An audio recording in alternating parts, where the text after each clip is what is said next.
Hey, welcome to the Worry Free Financial Podcast. My name is Eric Ebers, and my goal here is to just make finances worry free for you. It is May 1st today, and there's a lot going on. So, just the format of what I try to do is I try to just bring information about what's going on in the economy today, and then bring some things about what you can do right now to make your finances worry free. And so, let's just go ahead and jump in to the current climate right now, and we had an additional 3.8 million claims for unemployment. That makes 30 million claims in just the last 6 weeks, and puts us at about a 20% unemployment rate here in the United States right now. That's the highest since the Great Depression. So hopefully things will shift here before too long. Stimulus checks, many people have received those now. If you're curious about where yours is, you can go to irs.gov/coronavirus to check the status on that. Unfortunately, there will be a handful of people, more than a handful, probably thousands of people that don't ever see their stimulus check because as soon as those checks hit their bank account, they'll be garnished by debt collectors. Banks will hold it for debt that's already owed, or the IRS, if there's late child support payments, the IRS will hold that. There are lawmakers trying to get that to be shifted, at least for the first two, in terms of debt collectors and debt owed to the bank itself.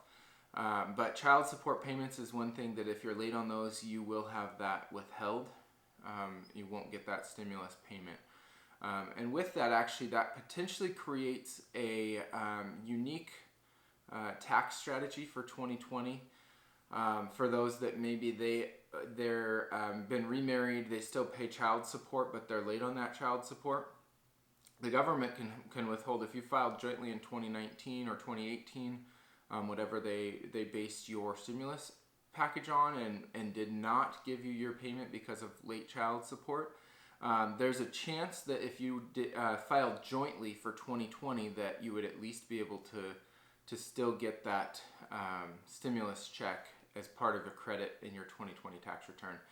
That's not a for sure thing, but it's a potential strategy that I see for a very select group of people. In terms of the SBA loans, the small business loans that the government had in place as part of the stimulus package, the CARES Act, they added an additional $310 billion to this program this week, but they do expect that to be depleted quickly within a week or two as well. In terms of investing, I would say that just stay the course. Just keep doing what you've been doing for years.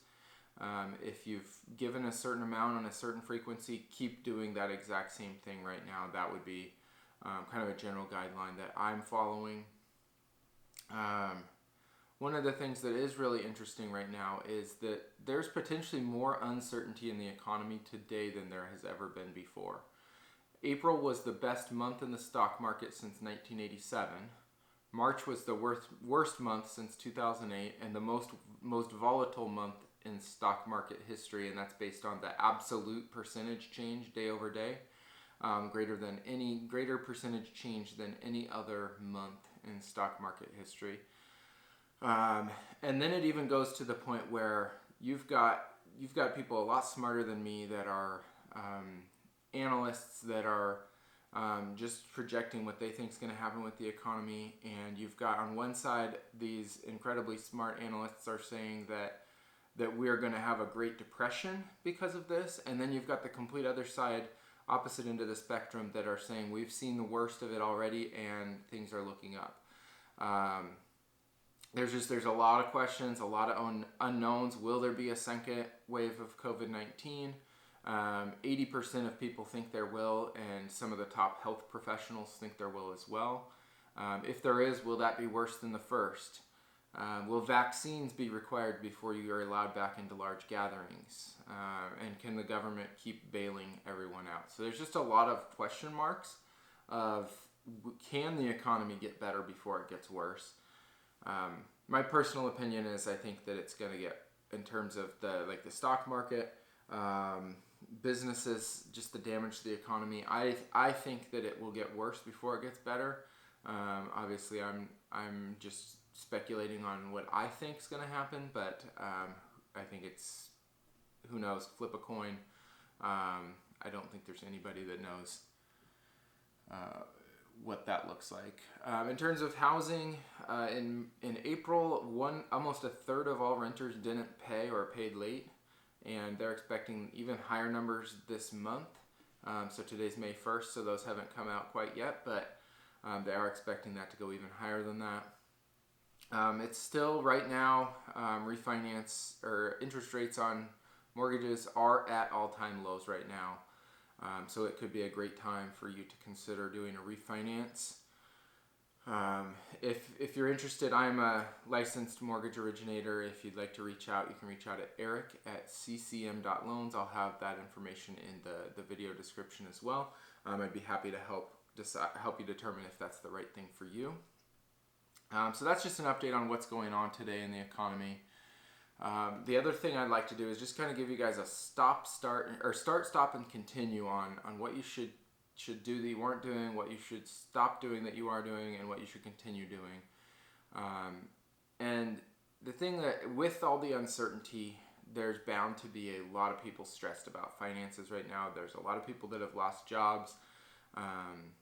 And unfortunately, our culture has been, just in terms of finances, placing values in terms of having emergency savings, trying to avoid debt, are not values of our culture. And so I think that that's something that may be a shift after this is all said and done, is that people will see the value in, I don't want to go through this again and feel this pain again.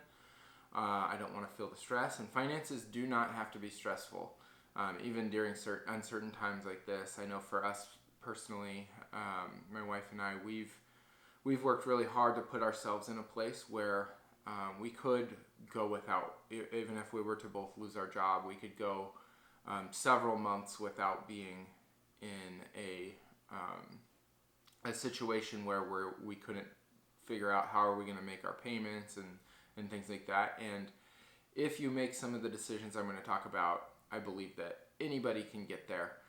Obviously some people quicker than others, but so let's just jump into this. So things that you should do. If you don't already have a goal for your financial future, you need one. So start making one right now. Another thing is, if you haven't determined what is a need that you absolutely have to live, and what's something that you just want, you need to start distinguishing that. That's going to be a critical part of your financial success, and leads us into the next point. Is if you don't have a budget, you need to start one. If you've got a goal, no budget, and you don't know what you need versus what you want, you're not going to hit that goal. If you're not willing to make sacrifices, you're probably not going to get to the place you want to get as quick as you'd like to. If you don't have an emergency fund, you need to start saving one. Ideally 3 to 6 months of living expense is what that emergency fund would look like. Start investing in your own future and in your kids' or grandkids' future. So one of the things that we've done is we've started pretty much from when our son was born just over a year ago, investing in his future, starting college funds. And what it comes out to is basically we're putting $5 a day is what it breaks down to, into investing in his future. And if we do that for 18 years, he should have $100,000. We will have invested just over $30,000, and he should have about $100,000 for college by just making that. So just to kind of put it into perspective, most people can probably find $5 a day. And so you just have to be willing to say, is this the best thing I can do with this $5, or can I do something else with this $5 that could literally change generations? And then last with the start is, if you don't know where to start, if you're struggling, ask for help. I'd be more than willing to help. I don't charge anything for financial coaching at this point. You can just email me at worryfreefinancial@gmail.com. I'd be more than happy to help you walk through what is your situation and how do we navigate next steps. Stop taking on more and more non-mortgage debt.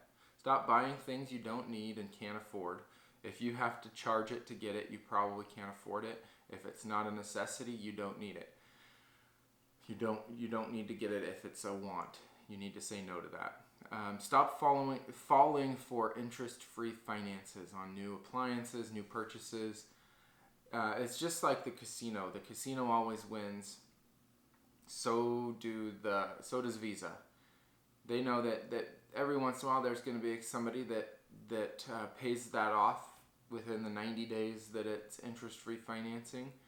But 9 times out of 10 they're not going to, and they're going to make a lot of money on interest on that. And so stop falling for those tricks. Stop making emotional purchase decisions.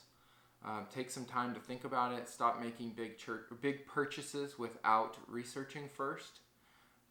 That will help you even decide, oh shoot, maybe I don't actually need this after you put in some thought. Stop having such a large home mortgage that you can't do anything else. If you're committing all your money to the lender, you don't have any freedom to invest in your future.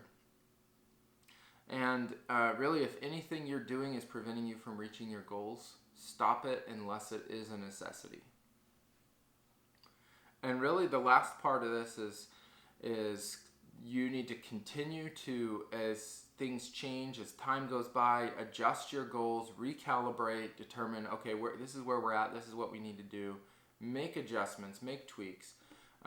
And I believe that if you do all these things that were really just a bulleted list of start these 5 or 6 things, stop these 5 or 6 things, I believe that you're already, if you just do those things alone, you're 80% of the way to having worry-free finances. I am a strong advocate that every single person has hope, that everybody has a strong financial future, that chains of generational financial issues can be broken by just following some really basic principles. So as always, please feel free to reach out to me if you have questions. worryfreefinancial@gmail.com. Again, that'll be in the description of the video. And if you have anything related to housing or mortgage, reach out to Eric at ccm.loans. That will also be in there. But I hope that this has been helpful. I hope that some of these little nuggets can help you have less worries in your finances. And I will see you next week.